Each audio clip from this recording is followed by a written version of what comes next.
Welcome to the 24/7 Prayer Podcast. My name is Hannah Heather. And I'm Brian Heasley. Today we were speaking to Charl Harman. That's right. And they're based with a community in just outside London in the United Kingdom. Beautiful community, prayerful proximity church who are seeing amazing things happen in their local school, but they're a small community who've just given themselves to prayer, and the results are extraordinary. It's like just one of those astounding stories where you think, like it feels like they're small in number, but they're really packing a punch. You know what I mean? They're like, it's a real challenge to all of us, I think. So we hope you enjoy this, and thanks for joining us on this journey. It's really lovely today to have Charl Harman here with us. Charl, tell us who you are, where are you from, what do you do? We'd love just to hear a little bit about you. Brilliant. Thank you, Brian. Yeah, my name is Charl Harman. I am currently residing in a place called Standford-le-Hope, which is in Essex. And myself and my husband, Christy, are leading a church here called Proximity Church. And we have a beautiful 10-month-old called Hope. So that's a bit of us. Wow. Proximity Church, that's an interesting name for a church. Yes. We're infamously not good at names. We did a cafe in a school and we called it Toast Cafe because we gave out toast. So it took us a long time to come to Proximity Church. We were a boiler room, so that's kind of like our origins. And so we had the name 24/7 Prayer Standford, because it does what it says on the tin. But we just felt like after 15 or so years of kind of loving and serving and praying our town, 24/7 Prayer Standford, when you're going into social work meetings and and trying to reach out to the community, can actually be a bit of a barrier. You went with something unambiguous like proximity. Yeah. But it invites the question. People get the word church, so that's good. That was a bit more, kind of relatable. But proximity kind of came out of a story in the school where we serve. And there was a boy that I was mentoring, and it was a really, really snowy day. And as he was talking, I was looking at the ground and I saw his shoes, and I saw that he had holes in his shoes. I could see his toes, and then the soles of his shoes had holes in, and his feet were just absolutely soaked. And we kind of like took that story of, you only get to see the needs sometimes when you're in proximity. And proximity to God, proximity to one another as church, and proximity to the community. So we kind of have this catchphrase of, we want to be close enough to see. Want to be close enough to see God, to see one another, and to see the needs in our town.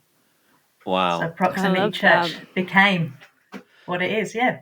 That's so good, and that definitely makes me feel a little bit like out of order for laughing at your name. So, why are you passionate about prayer? Would be a really good question, and we'll go from there, Charl. Yeah, no problem. Passionate about prayer because I've come to realise that I need prayer in my life, and I'm so grateful from a young age. I was a teenager when I first heard of 24/7 prayer, read the Red Moon Rising.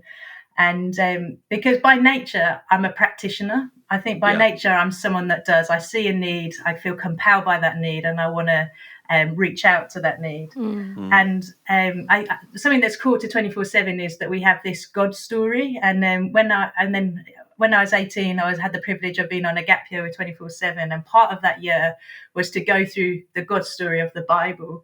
And really that story for me, I could just see that it was all God's rescue plan. It was all God's rescue plan, is to save humanity, to save creation. And that was really compelling for me. But then to be part of a movement of 24/7 prayer is that you realize our prayer is as much active as our mission. And really, I think it saved me from having a Messiah complex. I think we all tend to like dip into that at times, but to realize that actually it's God that does the saving. It's God that's the rescuer. It's God that's got the whole rescue plan at work, and to be embedded in that and to stay connected to God. So I think yeah, so and then the simplicity of the 24/7 of breathing in God to breathe him out. Yeah, I love that. And if we're always doing mission and we're never spending that time in prayer, then we just burn out. And you hear those stories. If we want to go the long haul, if we really want to see change and transformation and see lives turned around, then we have to get the prayer thing right. And Christy and I in leading the church, we're 17 years of proximity church, and we just feel now more than ever in this season, God is saying, "Seek my face." Wow. Seek my face. Like we have done lots of stuff in the community. We're very active. We are still very much 24/7 prayer, and yet there's this call still to come back to God and to put that as the priority. So yeah, prayer for me doesn't come naturally. Mission comes naturally for me, but I've come to so appreciate the power and the discipline and the priority of prayer. Wow. As a community, as an individual, as a leader in the church. Amazing. Have you ever come close to burnout? I think probably, yeah. I guess lockdown was hard in some ways. We actually, it's interesting. We've had 4 years where we haven't had a prayer room as a community, and I think Christy and I would say we've suffered. There's people that have joined our church that haven't had the experience of having a prayer room, just that undergirded sense of prayer in the community. We've had prayer weeks, we've had 24/1s, we do prayer walks every month, we have intercession every month, but to have a place of prayer, so we've just we're going to go after having a prayer room. And last week we actually opened a permanent place of prayer. Amazing. For the first time in 4 years. It's on. We don't have many beautiful places in Standford. Brian can testify, but there's a place called One Tree Hill, and it's hills. And there's this church at the top of this hill, and we just went to them and we said, "Oh, we would really like to, join with you, and we're looking to have a prayer room." They said, "Oh, it's really interesting because we're looking to change our vestry, which used to be called the consecration room, into a prayer room." So literally last week we've just launched that, and I think for me, I'm just so desperate to get in there. I've missed that pilgrimage to a prayer room. I've missed the discipline of having a weekly slot. I've missed the discipline of saying I'm here for an hour, and this is my sole purpose is to seek the face of God. I love that. So yeah, so that's So I think in terms of just having a place of prayer and not having that as a community, we have definitely suffered. I think what's so powerful about your story, Charl, is that honesty. That's prayer isn't I'm not a prayer guy naturally. Prayer isn't my natural mode. And I remember Brian sharing about for our listeners who don't know all of Brian's story, him and his wife Tracy pioneered this amazing mission out in Ibiza, and they were so passionate about this idea of prayer and mission going hand in hand. And it's that idea of breathing in the place of prayer and then breathing out as you go out in the streets. But they literally model it on their mission teams in Ibiza. So when you go out there and you serve and you're working through the night to serve the people on the streets, the way you do that you model that is that you spend an hour in the prayer room and then an hour in the streets. And I remember Brian saying to me once that there's always people that come out who are the mission people, and they're just go, go, go, want to be out there in the vomit, just in the depths of it all. And they find the hour in the prayer room super frustrating, don't make me go and sit in there for that whole time. And then vice versa, you get the people who just want to stay in the presence.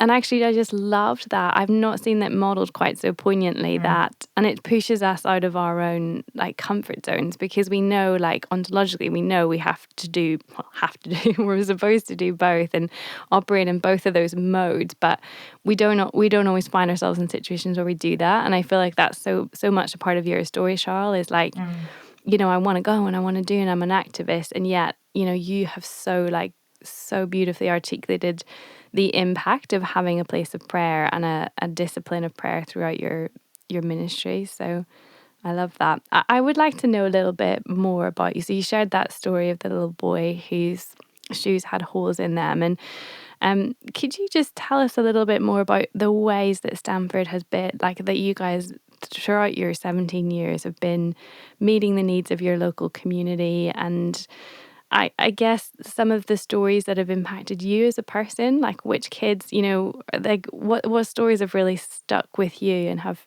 changed you and your relationship with God? What have the kids taught you about prayer? Like, could you speak into that a little bit? Yeah, definitely.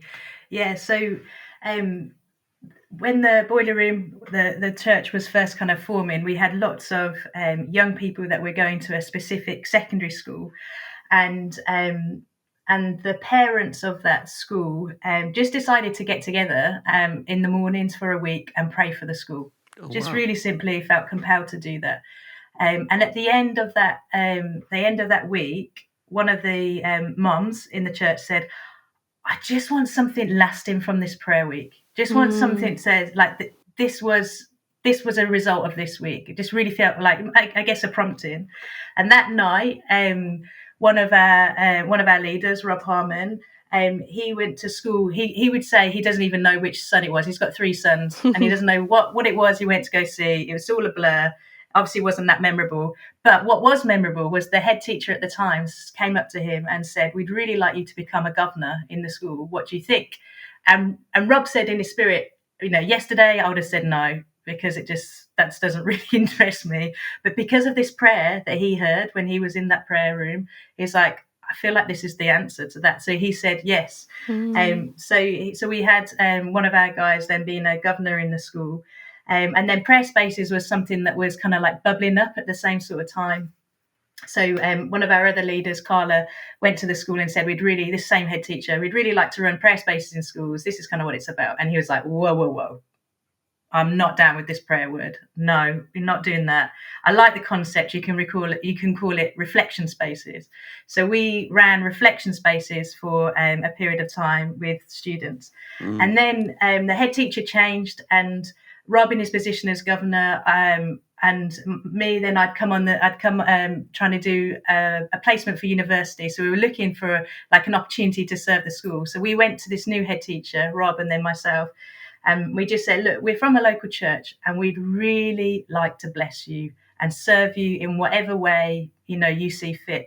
And the head teacher literally took an A4 piece of paper and covered both sides in all the things that we could do. Wow. And we were like, whoa, okay. And so one of the things on that piece of paper was to run a after school club for year 9 students. And I think of all the things on that page, assemblies was there, different sort of thing. That particular drop-in was like, I feel like we're hospitality people. We could host something. We could give away free food. We could create a nice place. We could do a drop-in within the school.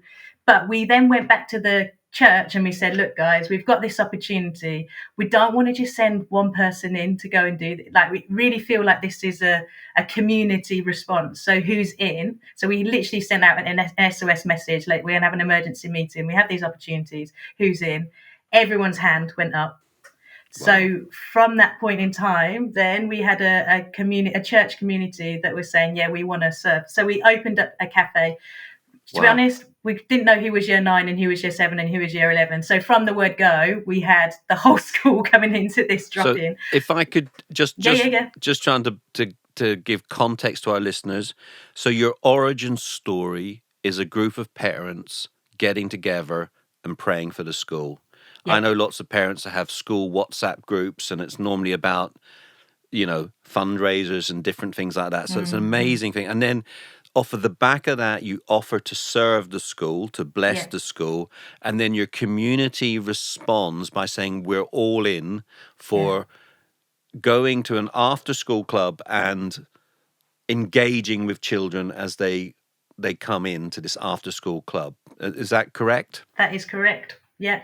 And in the middle of it, you've got a head teacher who, the minute she's asked the question, covers an A4 page both sides. Because I think that's really striking, Charl, because I think so often we in the church, we feel nervous and awkward and like, I don't know, there's sometimes a feeling of like, we're shut out of schools. Like we can't, we can't go into those spaces and let them do their thing and they wouldn't be interested.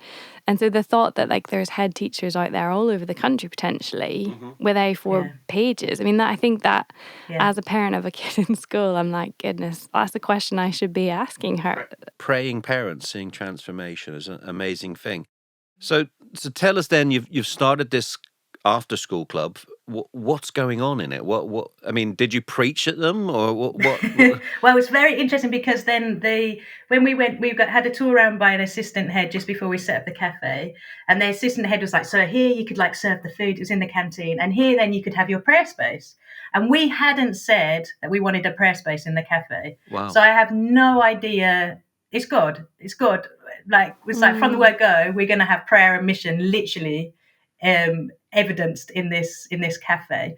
So every week for since we've done our schools work, we've set up a place of prayer for children and young people to engage in prayer and mission.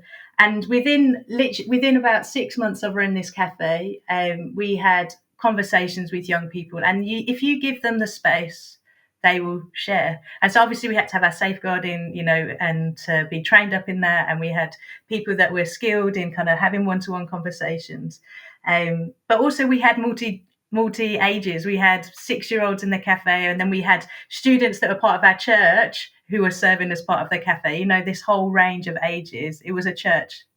It was literally our church in the school, after school. Serving. Wow. And what were the ages of the children you were working with, roughly? Give me a kind of... Yeah, we had so there would be 11 to 16. Amazing. So high school. Yeah, high school. Yeah, secondary school. Students. And one of the questions that you were going to ask is like, what's the verse that sustained you? And I love this bit in Genesis 16:13 from Haggai. It says, "I've seen the one who sees me." And Haggai is, she's just been excommunicated from the family. She's completely rejected, dejected. She's at the end of who she is, and God comes and sits beside her, and sees her. Hagar, sorry, yeah.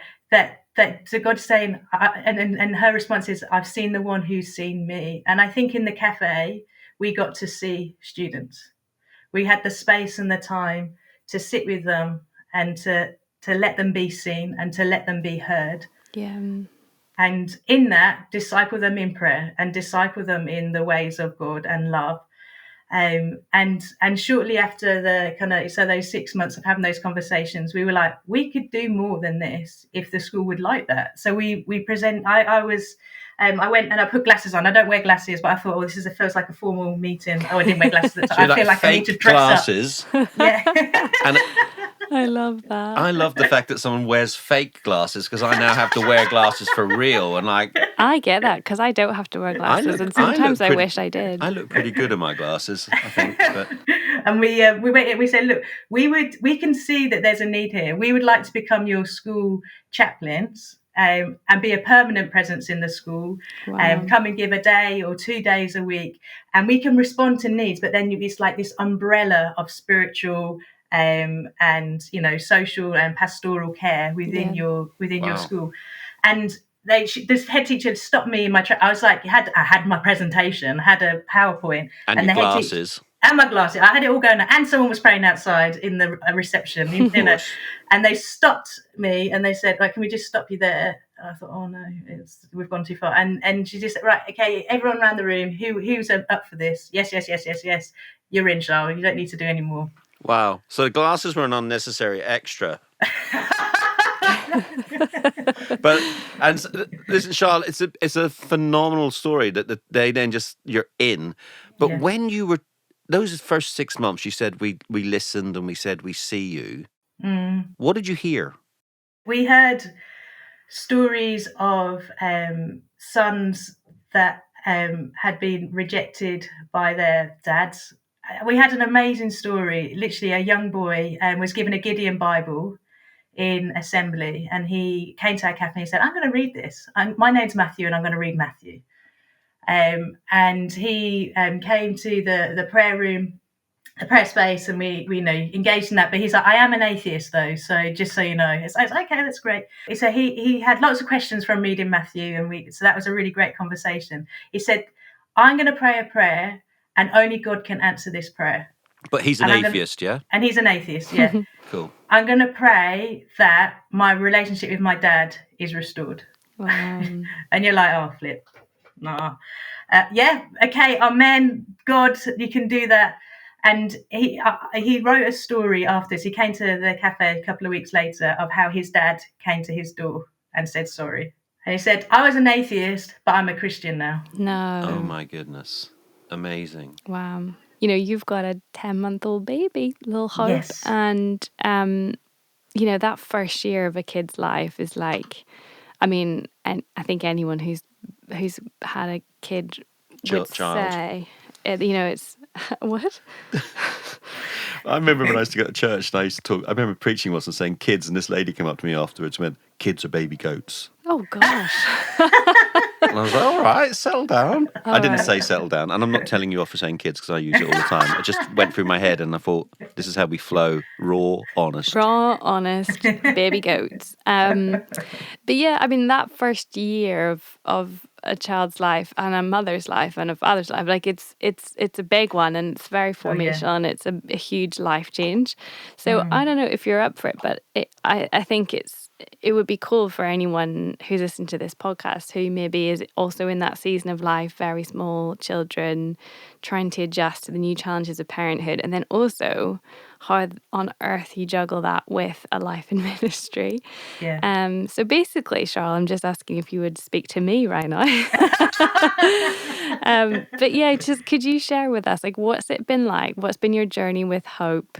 That sounds like a real question, but I mean literally with your actual My child Hope, yeah. And what has that journey been like? What's it been like becoming parents? How has it shaped you? Like, what's it doing in terms of your ministry? Could you share a bit about that? I actually think becoming a mom has really shifted my identity, and to be like, you know, you wear all these hats in ministry, and wear responsibility, and that's a vulnerable place to be. But being a mom, I think I just feel so fulfilled in being a mom, and learning from God in how to mother my child.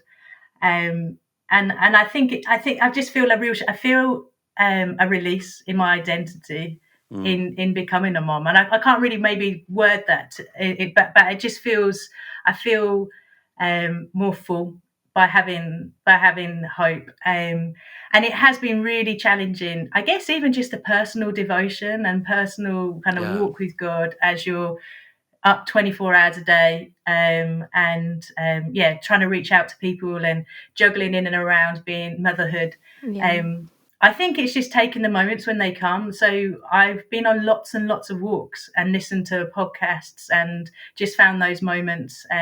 Was really great in Hope's early months that the whole Asbury stuff was going on. So, you know, in maternity leave, I was kind of like listening to John Tyson's experiences of that. And, you know, there was lots of podcasts going on and following that, and just, I guess, just letting that simmer and seeing what God was speaking to us about. Christy and I in June went to Waverley Abbey, and just we actually have to just carve out time. So, you know, with Jill Webber, and we stayed there for 2 nights. And we just was like, we need to hear God in this season. We need to hear God. If we're going to leave this church, to have that sort of space in the day-to-day, it's just not going to happen. So we said, we'll go for that weekend. And we were really blessed because God really spoke clearly in that time. Amazing. And God was really kind. And we came back and we were like, well, this is what we feel like God is saying to us. And I think as the change of being husband and wife to mum and dad as well is a shift, and working together as a team in parenthood and then in leadership. And what was amazing was God was so kind, because what he said to me, he said to Christy, and sometimes that doesn't always happen in relationships. Yeah, that's always a challenge if God says 2 different things to the same couple. It's like when those weird creepers come up to you and they say, God's telling me that we're going to get married, and you think, God is definitely not telling me that. Someone said that to me about 2 weeks ago. No, not really. It's confession. Oh dear. But so I think just is, and I think just like, I guess in terms of identity, you're just not going to get everything right. You're not going to be able to do the capacity is different. Yeah. So and just there's a release in that. And I feel released more than anything else. I think as I've got older, I kind of talk often about like, it would be really good to spend an hour with Jesus every morning, sit in your chair, have a coffee, read your journal, pray, which I can do at my age. Yeah. But I guess it's learning the seasons of and not feeling guilty in a specific season, that actually all you can do is push the pram around, listen to a podcast, or but I love your intentionality, Charl, that you have intentionally said we're going to go away for 2 days and hear God together. And I think it strikes me that if you're going to do it at the stage you're in, you do need to be intentional. Yeah, absolutely. And I do think, spirituality looks different in a stage of life where you can't sit in your chair with your coffee for an hour. But I do think there's a way in which, like, kids, they require everything of you all the time. Yeah. And, I think as Christians, we have this language of like, lay it all down for Jesus, and, my life is not my own and I surrender all. There's all this kind of language. And I think the reality is, I don't know that we always are living onto someone else. Do you know what I mean? Like, but we do have that paradigm, and we know that that's how, like, that's what actually leads us to flourishing and to fulfill. Like, the most fulfilled human life is the one that is totally given away. And so I think, like, in the early years where the kids are like demanding everything all the time, there is actually a proximity to Christ in the way that you're giving yourself to your kids all the time. So it's not like that but it's kind of always, like, Charl, you were up 2 till 4 last night, with Hope, and actually that's time with Jesus as well. So, there's I don't know. There's beauty in it, isn't there? There's beauty in that. Beauty in both seasons. Yeah, they disciple us, children. Definitely. Oh my goodness. They teach us about who we are and how we live. So yeah. Yeah, for sure. Amazing. So, Charl, tell us, how do you keep going? How do you persevere? You're saying 17 years. You started off as a small group of Christians meeting together. You were actually a home group out of a local church that kind of grew to become a community that's now called Proximity Church, with that beautiful story you told us at the beginning. How do you not get disheartened? How do we keep going? There'll be people out here. We listen to the guys who lead really big churches, and we love them. They tell great stories. But you're in a place just outside of East London in England. It's a pretty, it's not very pretty kind of as a place. It's a challenging area to live in. I can say that because I went to school in Essex, where you guys are. But how do you, in that, just not give up? Yeah. I kind of I think the story of Proximity is a community that prays. And I think when you're a community that prays, you can have this seasonality, like as individuals, because when I'm at peak busyness, someone else in the community will have is in a different season of life, and we have this kind of like multi-generational church that prays, but people keep us going. So I think that we've really set a culture of a praying church, and held on to that even without having a prayer room. And so every month in our calendar we have a prayer rhythm. Yeah. So as I say, we prayer walk the streets with other churches that we're leading. We have intercession nights. We have either 24/1s, or we have weeks of prayer.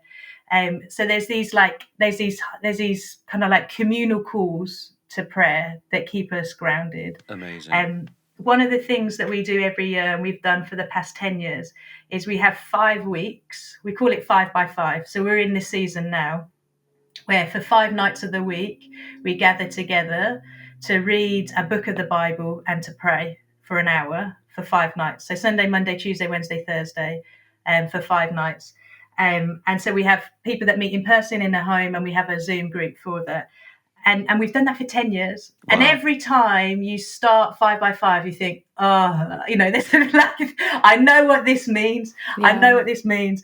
But there's something about kind of like raising the bar for like a short, intense season. I'm going to choose prayer over Netflix. I'm going to choose prayer over whatever scrolling on Instagram. I'm going to choose to sit with my community and pray. And I cannot tell you actually how many stories of breakthrough we've had over these 10 years of this kind of like season, these intense rhythms that we have in the year. So even this week, we've had two of our core members who unfortunately have cancer have come back with results saying that all their levels have reduced. Oh my goodness. I mean, they have had medical interventions, but that's something that we've held for 4 weeks of the 5 because we've got 1 week left. Hannah's got one final question for you in a minute, but a couple of little things I want to just clear up here. How big is your church? How many people? I would say on a good day we're 70 people, okay, including kids. Love that. When you would you say when you're working in the schools that you're now working in, how many young people are you impacting on a weekly basis? Be about 150 to 200. Amazing. I just think it's really important to notice that we don't need to be huge. Yeah. I mean, you're not anti-growth. I know that because I know you guys. Yeah. But it is that God can use any size of community to impact the community around them, and it's such a compelling and honouring story. It's so good to hear, Sharon, and thank you for sharing. But Hannah's got a little question for you. A little one. Charl, what would a spiritual awakening look like in your context? Well, I think it has to start with the young people. So I've got here just young people leading the way. I want to be led by young people that are assured in their identity in God, and not rocked, but have this confidence. So I think revival would look like, awakening would look like young people being free, having that the fullness of life just breathed into them, that they would walk with a sense of confidence, a sense of knowing who they are, a sense of purpose, alive, fully alive, and in relationship with one another. And so I think renewal for me would start with the young. It would start with youngsters saying, I want to worship God. I want to go to the prayer. I'm going to choose this over that. I'm going to choose to love and to serve my neighbour over the other things that kind of like draw us away. I think awakening looks like barbecues and like open gates and coming in and neighbours joining together. I think awakening looks like that park looks like it needs some love and attention. Let's like all go there and we'll spend the day there. We'll eat together. We'll clear it up. We'll make it a beautiful space. I think awakening looks like knowing each other's names and knowing each other's stories, and that there would be no needy person among us in this town. I think awakening looks like safe places. It looks like light. It looks like peace. It looks like clean streets and clean parks. And I think it's just an abundance of joy to hear laughter, and to hear people like playing games and playing football and, like I say, eating around the table. So I think it looks like an all-age feast. That's what I would love to see, is to, when you have your, like, in England, we would have special things for coronation where you have street parties and things like that. And, everyone comes out and brings their food and you sit down in the street. And so I think it just looks like depth of relationship and individually people knowing who they are and living with purpose. Wow, that's such a compelling and beautiful picture of awakening. Yeah, sign me up for that. I love that. Great. Okay, one last one. Well, an actual last one. Charl, could you tell us, as you think back over your life and your journey with Jesus, what is one experience of prayer that you will never forget? Yeah. I think I'm going to go back to being an 18-year-old.